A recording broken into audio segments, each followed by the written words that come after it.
Herkes tanıyor seni. Diskolarda devamlı boy gösterirmişsin. Eğlenceyi sevmek suç mu? Gece hayatını severim. Yaşı küçük kızları da seversin. Hayır.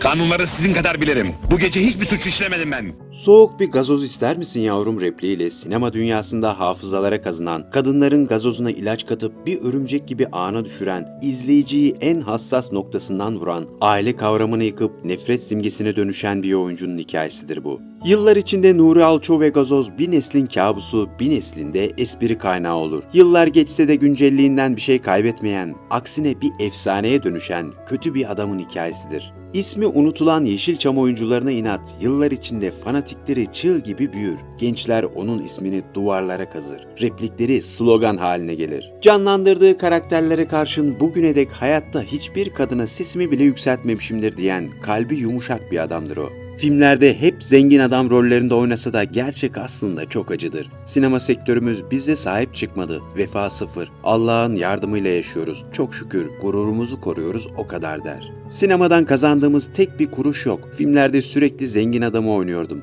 Sürekli de elbisemi değiştiriyordum. Elbiselerimizi kendimiz alıyorduk. Şimdi rahmetli anne babamdan kalanlarla idare ediyorum. Ömrümün yarısında oyunculuk yaptım. Hala kiradayım. Böyle anlatır içinde bulunduğu koşulları. Ev işiniz oldu yenge. Evi satın aldın mı amca?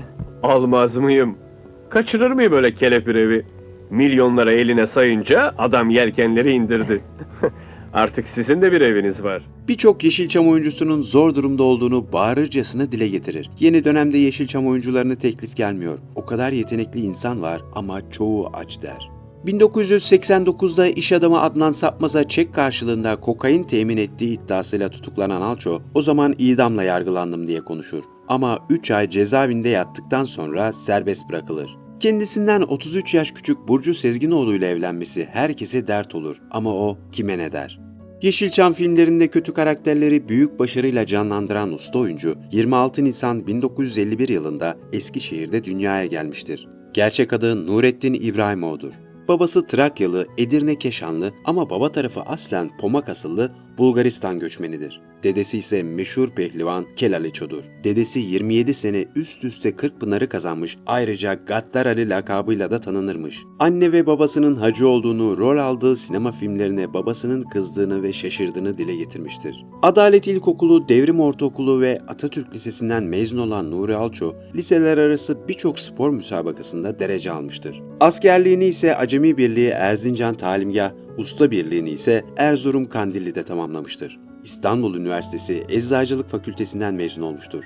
Altay Spor Kulübü'nde ve Ordu Milli Takımı'nda profesyonel olarak voleybolda oynamıştır. Eskişehir'de bir süre bankada kredi istihbarat şefliği yapmış, askerliğin ardından bir ilaç şirketinde çalışmış, kısa bir dönemse mankenlik yapmıştır. İlaç mümessilliği yaparken Eskişehir, Afyon, Kütahya bölgesinde görev yapar. İşi gereği çok sık seyahat etmektedir. Düzgün fiziği, enerjik yapısıyla özellikle kadınların dikkatini çeker. Şirketin merkezi İstanbul Ortaköy'dedir. Bu ziyaretleri sırasında medya dünyasından birilerinin dikkatini çeker. Takvimler 1974 yılını gösterdiğinde yarışmalara katılır. Sektörle ilk tanışmasını şöyle anlatır. Ses Hayat Mecmuaların yarışmaları vardı. Öyle bir yarışmaya katıldım. Vallahi herhalde 74 falan o civarda. İşte 3 resim gönderdim. Boy, profil, portre falan. İşte onlardan seçilmeler, elemeler. Böyle yani başlangıcım öyle oldu. Sonra Fotoroman Kral Kraliçesi yarışmaların birinci oldum. Katıldığı fotoroman yarışmasında birinci olur. Bir süre mankenlik ve fotomodellik yapar. Birçok dergide ve gazetelerde boy boy fotoğraflarının yayınlanması ve kendine has bir duruşa sahip olması onun sinema dünyasına da adım atmasını fazla geciktirmez. Yeşilçam sinema dünyasına 1977 yılında Ah Bu Ne Dünya isimli filmle giriş yapar. Ardından Sönmüş Ocak, Feryada Gücüm Yok derken geçmişten günümüze 300'ün üzerinde filmde oynamıştır. Nuri Alço, Türk sinemasının gelmiş geçmiş en kötü karakterlerinin başında gelmektedir. Alço sinemaya başladığında ilk başlarda mazbut bireylere hayat verir. Yani başka bir ifadeyle tecavüzcü ya da kötü rol adamı olmamıştır. Bir gün oynayacağı filmde kendisine kötü adam karakteri teklif edildiğinde o rolü kabul etmekte tereddüt yaşar ve bu rolü oynamak istemez. Ancak yönetmenin kendisini ikna etmesi üzerine rolü kabul eden Nuri Alço oldukça başarılı bir performans sergileyince Türk sinemasının aranılan kötü karakter oyuncularının en başında yer almaya başlar. Öyle ki ilk kötü rolün ardından bir daha bu rol dışında başka bir rolde neredeyse hiç izlenmez. Kim oluyorsun sen? Şehit polis Salih'in oğluyum. Babam şerefiyle yaşadı ve öldü. Ben ekmeğini şerefiyle kazanmaya and içmiş biriyim. Peki ya sen kimsin Tahir Bey? Sözlerine dikkat et.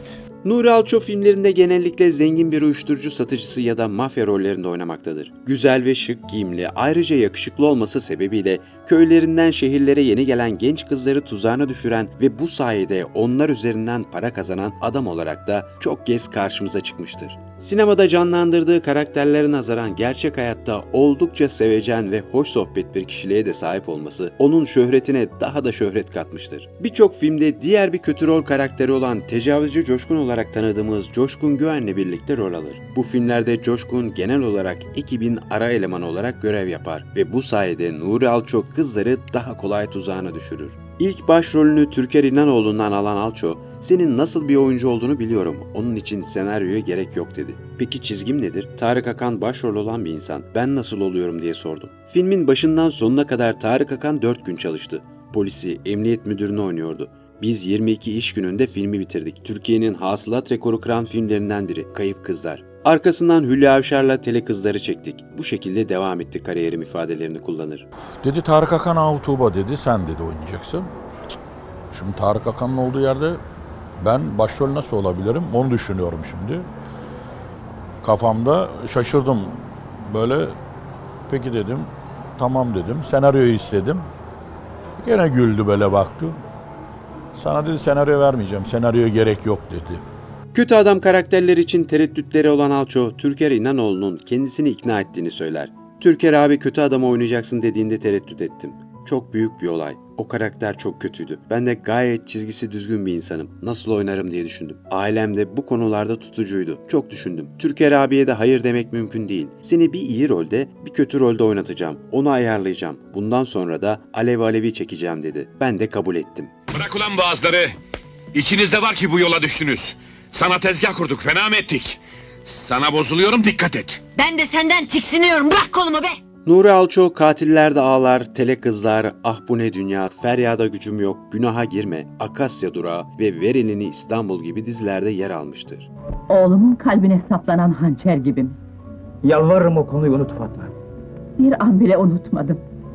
Unutmayacağım da Fehmi. Evlat katili Fehmi. Ben oğlumun katili değilim. Yalancı!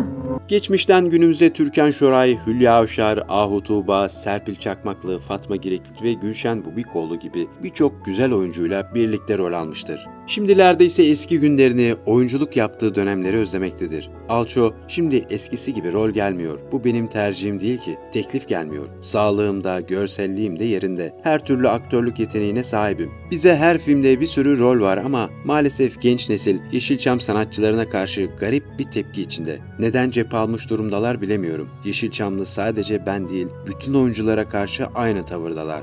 Yeşilçam emekçilerinin şimdi çok zor durumda olduğunu söyler. Birçok Yeşilçam oyuncusu çok zor durumda. Ben yine idare ediyorum. Film, reklam açılışlarla. Zaten Yeşilçam'dan çok az kişi kaldık. Bugüne kadar çektiğim filmlerden telif hakkı da alamadık. 200-250 film çektik, hala yayınlanıyor. Ama bize gelen bir şey yok. Birçok yapım firmasını da ziyaret ediyoruz. Tamam diyorlar, söz veriyorlar, sonra ses çıkmıyor. Bu sadece benim başıma gelmiyor. Birçok Yeşilçam oyuncusunun başına geliyor diyerek birçok Yeşilçam oyuncusunun içinde bulunduğu ekonomik zorluklara dikkat çeker. Dükkan işiniz de oldu. Bizi sevinçten öldüreceğim mi amca? Dükkanda mı kiraladın? Kira değil, ortaklık. Kendi işinin sahibi olacaksın yeğenim. Ancak ortaklık için 10 milyon koyacaksın. O dönemin şartları zordur ama sette her şeyi kolektif yaparlar. Oyuncular elbiselerini kendileri getirir, kendileri taşır. Bir minibüse 15 kişi doluşur, kameralar, ışıklar, tüm alet edevatlar arabanın üzerine yüklenir. Başrol oyuncusundan yardımcı oyuncular, set ekibine kadar herkes aynı arabayla sete giderler. Alço, neler çektik biz ama işimize tutkuyla bağlıydık. Cüneyt Arkın abimizin yapmış olduğu hareketleri şimdi bir tanesi bile yapamaz der. Canlandırdığı karakterlere karşın şiddete her zaman karşı bir insandır Nuri Alço. Öyle ki bugüne dek gerçek hayatta bir kadına sesimi bile yükseltmemişimdir diye konuşur. Şimdiki başrol oyuncuların kadına şiddet uygulamasını da yadırgar. Çoğu paranın esiri olmuş. Şimdiki sözde ünlülerin çoğu sahte ün ve paraya kavuştu.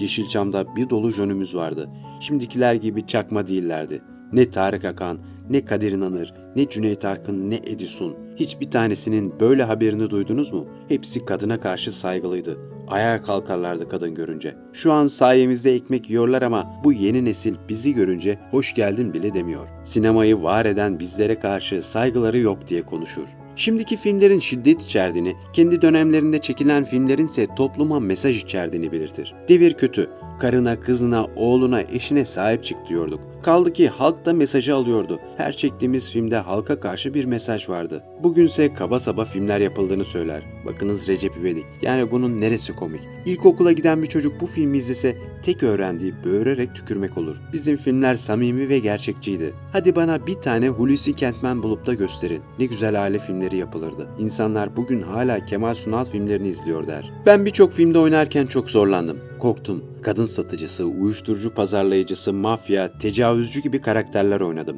Zorlandım ve ürperdim diyen bir oyuncunun hikayesiydi anlatılanlar. Sert görünümüne karşın sevgi dolu bir kalbi olan bu oyuncunun bundan sonra her şeyin gönlünce olmasını diliyoruz. Evet arkadaşlar, bir videonun daha sonuna geldik. Buraya kadar çalışmamızı izlediyseniz destek için kanalımıza abone olmayı ve bildirim zilini açmayı unutmayın. Sağlıkla kalın.